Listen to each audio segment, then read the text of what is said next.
Hello students, કેમ છો બધા? હું તમારી સાથે ઋત્વી પટેલ, બોટની ફેકલ્ટી, આકાશ ઇન્સ્ટિટ્યૂટ ગુજરાતી યુટ્યુબ ચેનલ પર તમારું હાર્દિક સ્વાગત કરું છું.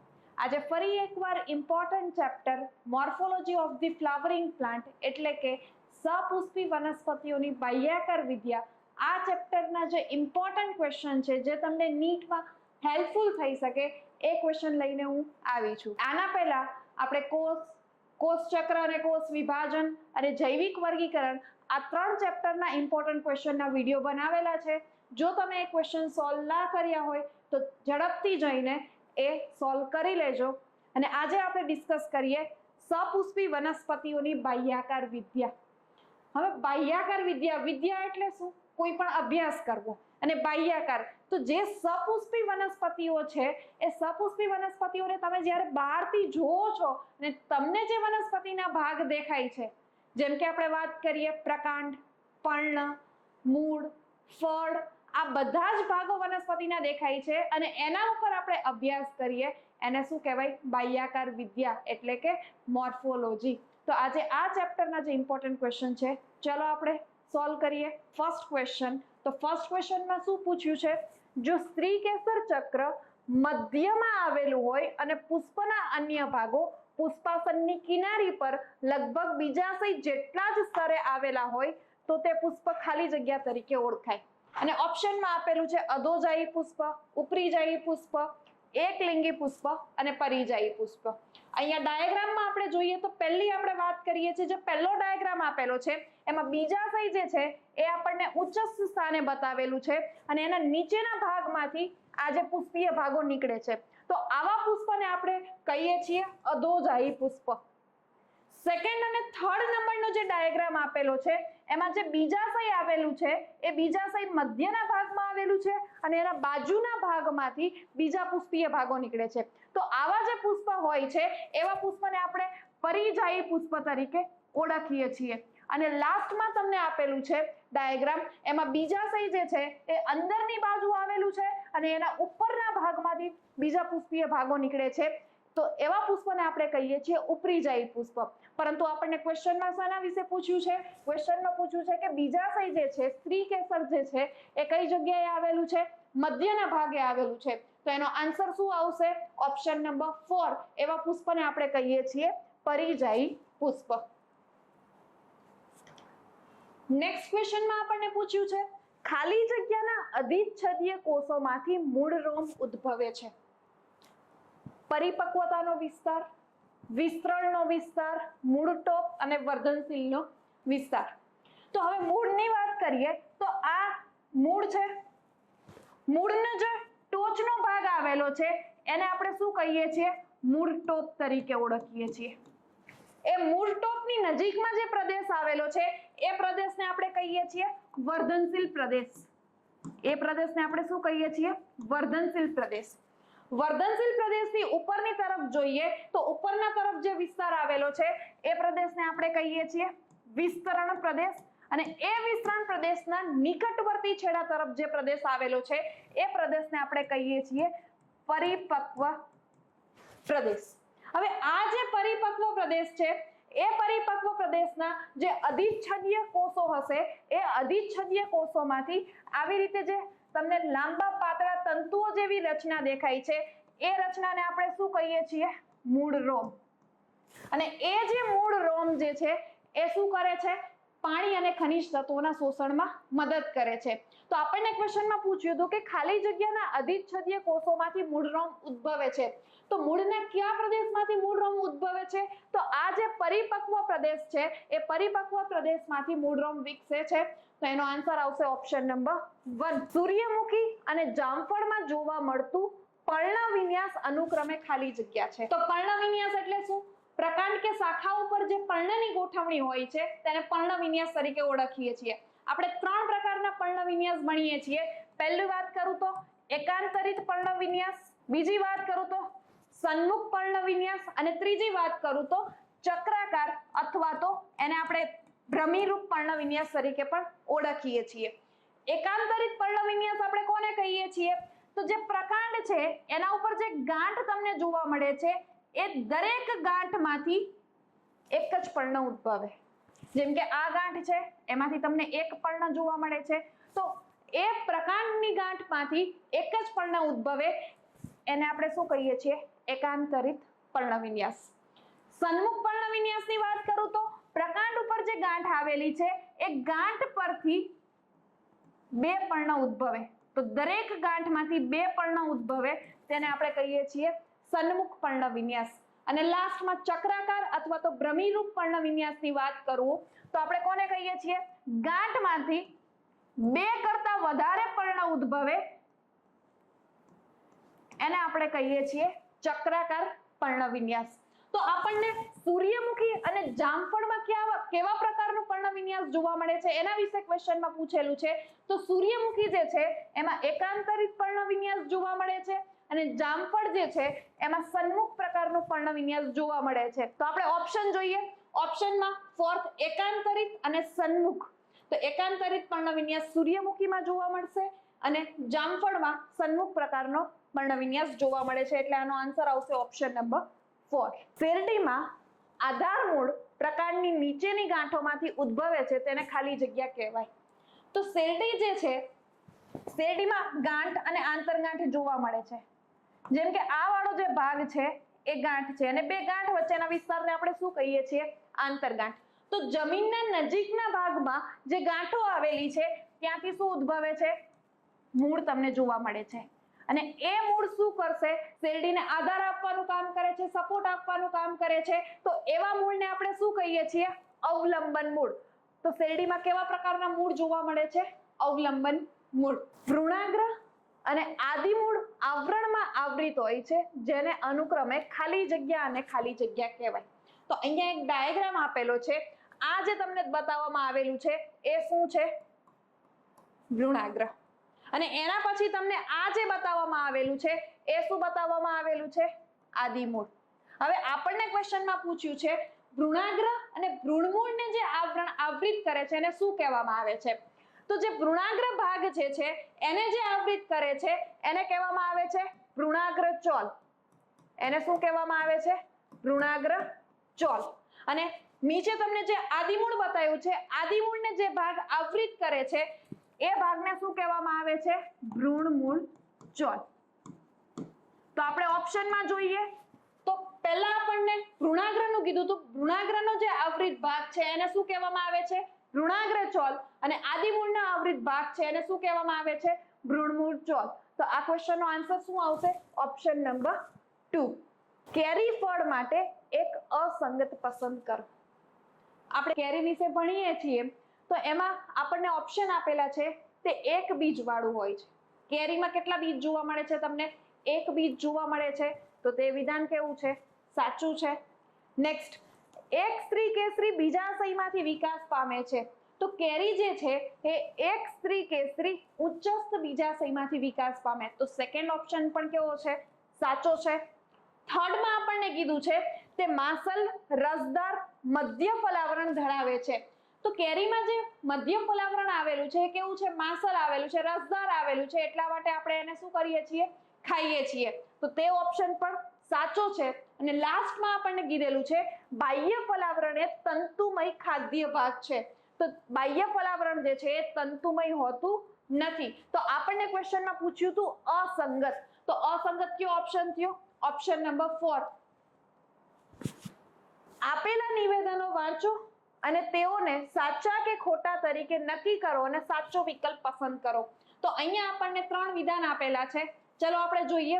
તો ફર્સ્ટમાં આપણને પૂછ્યું છે પરાગાશયો સામાન્યતઃ દ્વિખંડીય હોય છે. તો પરાગાશયમાં કેટલા ખંડ જોવા મળે છે? 2 ખંડ જોવા મળે છે અને દરેક ખંડમાં 2 પરાગકોટરો ધરાવે છે. તો દરેક ખંડમાં 2 પરાગકોટરો આવેલા હોય છે. તો વિધાન 1 જે છે એ કેવું છે? સાચું છે. બીજું વિધાન જોઈએ. દલ ચક્ર એ પુષ્પનું દ્વિતીય ચક્ર છે જે મોટા ભાગે તેજસ્વી અને સુગંધ ધરાવે છે. તો દલ ચક્રના જે દલપત્રો છે એ દલપત્રો તેજસ્વી રંગના હોય છે અને તે સુગંધ પણ ધરાવે છે. તો એનું કારણ શું છે? તે કીટકોને આકર્ષવાનું કાર્ય કરે છે. કેમ? કેમ કે પરાગનયનની ક્રિયા કરવા માટે કીટકો તેનાથી આકર્ષાય એટલે પુષ્પ પર બેસે તો એ કેવા કલરના, વિવિધ કલરના જોવા મળશે અને સુગંધિત હોય છે. તો એ પણ કેવું છે, સાચું છે. અને લાસ્ટમાં આપણને પૂછ્યું છે વજ્રપત્રો મોટા ભાગે લીલા પર્ણો જેવી રચના છે જે પુષ્પનું કલિકા અવસ્થામાં રક્ષણ કરે છે. તો જે વજ્રપત્રો છે લીલા રંગના નાના પર્ણ જેવી રચના છે અને એ શું કરે છે, પુષ્પ જ્યારે કલિકા અવસ્થામાં બંધ હોય છે ત્યારે તેને રક્ષણ આપવાનું કામ કરે છે. તો તે વિધાન પણ કેવું છે, સાચું. તો આપણને 3 વિધાન આપેલા હતા A, B અને C. તો 3 વિધાનો કેવા છે, સાચા. તો એનો આન્સર આવશે ઓપ્શન નંબર 3. બધા જ વિધાનો સાચા છે. આપેલા વિધાન A અને કારણ R ને વાંચો અને સાચો વિકલ્પ પસંદ કરો. હવે આપણને વિધાન અસર્શન આપેલું છે પરિમિત પુષ્પ વિન્યાસમાં મુખ્ય અક્ષની વૃદ્ધિ મર્યાદિત હોય છે. તો પરિમિત પુષ્પ વિન્યાસમાં જે મુખ્ય અક્ષ હોય છે એની વૃદ્ધિ કેવી હોય છે, મર્યાદિત હોય છે. તો એ વિધાન કેવું છે, સાચું છે. અને કારણ આપેલું છે પરિમિત પુષ્પ વિન્યાસમાં મુખ્ય અક્ષ પુષ્પમાં રૂપાંતર પામે છે. તો પરિમિત પુષ્પ વિન્યાસ છે તેમાં જે તેનું મુખ્ય અક્ષ હોય છે એ પુષ્પમાં રૂપાંતરિત થઈ જાય છે. જો એ પુષ્પમાં રૂપાંતરિત થઈ જાય છે એટલા માટે જ એ અક્ષની વૃદ્ધિ કેવી હોય છે, મર્યાદિત પ્રકારની હોય છે. તો બંને વિધાન સાચા છે અને એની સમજૂતી પણ છે. તો આપણે ઓપ્શન જોઈએ કે A અને R બંને સાચા છે અને કારણ એ વિધાનની સાચી સમજૂતી છે. તો એનો આન્સર આવશે ઓપ્શન નંબર A. ખોટી જોડેલી જોડ પસંદ કરો. આપણને 4 ઓપ્શન આપેલા છે. એમાં પહેલું કીધું છે ભ્રૂણપોષી બીજ અને એની સામે એક્ઝામ્પલ આપેલું છે એરંડા એટલે કે દિવેલા. તો જે ભ્રૂણપોષી બીજની વાત કરીએ છીએ આપણે, કેવા બીજને ભ્રૂણપોષી બીજ કહીએ છીએ, તો જે બીજમાં ભ્રૂણપોષ હાજર હોય એવા બીજને આપણે કહીએ છીએ ભ્રૂણપોષી બીજ. તો એનું એક્ઝામ્પલ આપેલું છે એરંડા. તો એરંડા એ ભ્રૂણપોષી બીજ છે. તો એ સાચી જોડ છે. સેકન્ડ આપેલું છે અભ્રૂણપોષી બીજ અને એનું એક્ઝામ્પલ આપેલું છે ચણા. તો અભ્રૂણપોષી બીજ આપણે કોને કહીએ છીએ, તો જે બીજમાં ભ્રૂણપોષ જે છે એ હાજર ના હોય એટલે કે જે વિકસતું ભ્રૂણ છે એના દ્વારા વપરાઈ ગયું હોય એટલે ભ્રૂણપોષ ગેરહાજર હોય એવા બીજને આપણે કહીએ છીએ અભ્રૂણપોષી. તો અભ્રૂણપોષીનું એક્ઝામ્પલ આપેલું છે ચણા. તો એ જોડ પણ કેવી છે, સાચી છે. થર્ડ આપણને આપેલું છે મધ્ય ફલાવરણ નાળિયેરમાં માસલ અને ખાવા લાયક. તો આપણે જે કેરી ભણીએ છીએ એ કેરીમાં મધ્ય ફલાવરણ એ માસલ અને ખાવા લાયક હોય છે. આપણને અહીંયા શું આપેલું છે, નાળિયેર. તો આ વિધાન કેવું થઈ ગયું, ખોટું. અને લાસ્ટમાં આપેલું છે અંત ફલાવરણ કેરીમાં સખત અને કઠણ હોય છે. તો એ પણ કેવું છે, સાચું. તો આપણને કીધું હતું ખોટી જોડ પસંદ કરો. તો ખોટી જોડ કઈ થઈ, મધ્ય ફલાવરણ નાળિયેરમાં માસલ અને ખાવા લાયક હોય છે. તો ઓપ્શન નંબર 3 જે છે એ કેવું છે, ખોટું છે. તો એનો આન્સર આવશે ઓપ્શન નંબર 3. મુક્ત વજ્રપત્રી અને યુક્ત વજ્રપત્રી સ્થિતિઓ પુષ્પસૂત્રમાં વપરાતા ચિહ્નો અનુક્રમે ખાલી જગ્યા છે. તો વજ્રપત્રની વાત કરીએ તો વજ્રપત્રને આપણે શેના દ્વારા દર્શાવીએ છીએ, કે દ્વારા દર્શાવીએ છીએ.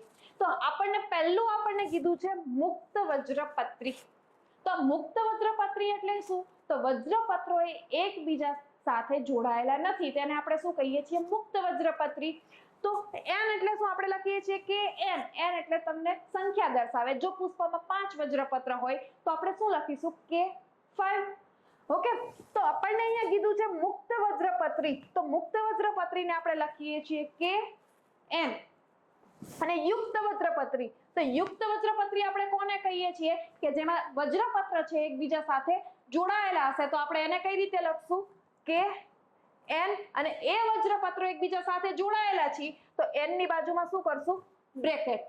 તો ચલો આપણે ઓપ્શન જોઈએ. પહેલો આપણે જોવાનો છે મુક્ત વજ્રપત્રી માટે અને સેકન્ડ આપણે જોવાનો છે યુક્ત વજ્રપત્રી માટે. તો એનો આન્સર આવશે kn અને kn એમાં બ્રેકેટ, મતલબ એનો આન્સર આવશે ઓપ્શન નંબર 1. અહીંયા આપણને કીધું છે એક બાજુ આપણને પુંકેસરના પ્રકારો આપેલા છે અને સામેની બાજુ એના એક્ઝામ્પલ્સ આપેલા છે. તો પહેલામાં વાત કરી છે એકગુચ્છી પુંકેસર, દ્વિગુચ્છી, બહુગુચ્છી અને પરિલગ્ન. એકગુચ્છી, દ્વિગુચ્છી અને બહુગુચ્છી પુંકેસર આપણે કોને કહીએ છીએ, જો પુંકેસર એક ગુચ્છમાં આવેલા હોય, એક બંડલમાં ગોઠવાયેલા હોય તો તેવા પુંકેસરને આપણે કહીએ છીએ એકગુચ્છી. દ્વિગુચ્છીમાં 2 બંડલમાં આવેલા હશે અને બહુગુચ્છીમાં જો 2 કરતા વધારે ગુચ્છો આવેલા હોય તો એવા પુંકેસરને આપણે શું કહીએ છીએ? બહુગુચ્છી. અને લાસ્ટમાં આપણને કીધું છે પરિલગ્ન પુંકેસર.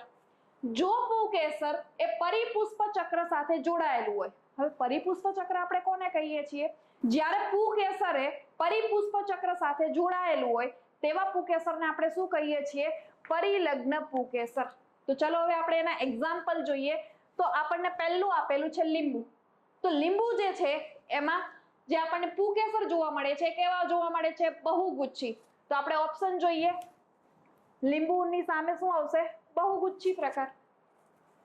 વટાણા. વટાણાની આપણે વાત કરીએ તો વટાણામાં જે પુંકેસર હોય છે એ કેવું હોય છે?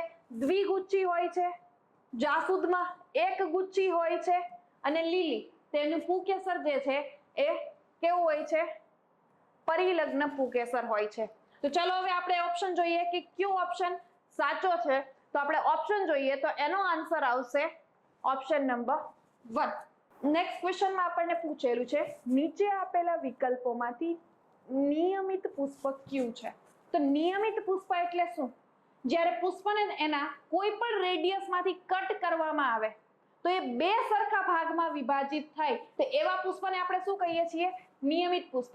જો અહીંયા ડાયાગ્રામ તમને એક પુષ્પ આપેલું છે, તમે પુષ્પને આવી રીતે કટ કરો છો તો પણ 2 સરખા ભાગમાંથી વિભાજિત થાય છે. અહીંયાથી આવી રીતે કટ કરો છો તો પણ સરખા ભાગમાં જ વિભાજિત થશે. તો તેવા પુષ્પને આપણે કહીશું નિયમિત પુષ્પ. તો અહીંયા આપણને એક્ઝામ્પલ આપેલા છે રાઈ, વટાણા, ગુલમોહર, વાલ. તો એમાંથી આપણે વાત કરીએ રાઈ જે છે એમાં કેવા પ્રકારનું પુષ્પ જોવા મળે છે? નિયમિત પુષ્પ. અને વટાણા, ગુલમોહર અને વાલ આ જે ત્રણેય તમને એક્ઝામ્પલ આપેલું છે એમાં અનિયમિત પ્રકારનું પુષ્પ જોવા મળે છે. તો આપણને શેના વિશે પૂછ્યું હતું? નિયમિત વિશે પૂછ્યું હતું. તો નિયમિત પુષ્પ શેમાં જોવા મળશે? રાઈમાં જોવા મળશે. એટલે કે એનો આન્સર આવશે ઓપ્શન નંબર 1. તો નેક્સ્ટ ક્વેશ્ચનમાં આપણને 2 વિધાન આપેલા છે. ચલો આપણે જોઈએ. ફર્સ્ટમાં કીધું છે લીંબુ અને બોગનવેલ જેવી વનસ્પતિઓ તૃણાહારી પ્રાણીઓથી રક્ષણ આપવા માટે તેમાં કાર્ય પર્ણ કરે છે. તો લીંબુ અને બોગનવેલ જેવી વનસ્પતિમાં તૃણાહારી પ્રાણીઓથી બચવા માટે તેમાં પ્રકાંડનું રૂપાંતરણ થયેલું હોય છે અને આપણને શું કીધું છે? પર્ણ. તો આ વિધાન કેવું છે? ખોટું. સેકન્ડ જોઈએ. લીંબુ અને બોગનવેલ જેવી વનસ્પતિઓમાં પર્ણો તેમને સખત, કઠણ અને અણીદાર રચનાઓમાં ફેરવે છે તેને પર્ણકંટકો કહે છે. પણ લીંબુ અને બોગનવેલ જેવી વનસ્પતિઓમાં જે રૂપાંતરણ જોવા મળે છે એ કોનું રૂપાંતરણ જોવા મળે છે? પ્રકાંડનું રૂપાંતરણ જોવા મળે છે. તો ત્યારે આપણે એને શું કહીએ છીએ? પ્રકાંડ કંટકો કહીએ છીએ. પ્રકાંડ કંટકો. પણ આપણને અહીંયા શું કીધું છે? પર્ણકંટકો. તો પર્ણકંટકો તો આપણે વાત કરીએ કેક્ટસ છે એટલે કે થોર છે, એલોવેરા છે એમાં જોવા મળે છે. તો આ વિધાન પણ કેવું છે? ખોટું છે. તો બંને વિધાન કેવા છે? ખોટા. તો ચલો આપણે ઓપ્શન જોઈએ. તો A અને R બંને કેવા છે? ખોટા છે. તો એનો આન્સર આવશે ઓપ્શન નંબર 4. તો આ હતા મોર્ફોલોજી ઓફ ફ્લાવરિંગ પ્લાન્ટ્સના ઇમ્પોર્ટન્ટ ક્વેશ્ચન. બસ આવી જ રીતે અમારી સાથે જોડાયેલા રહો. વિડીયોને લાઈક કરો, શેર કરો અને અમારી ચેનલને સબસ્ક્રાઇબ કરો. Thank you.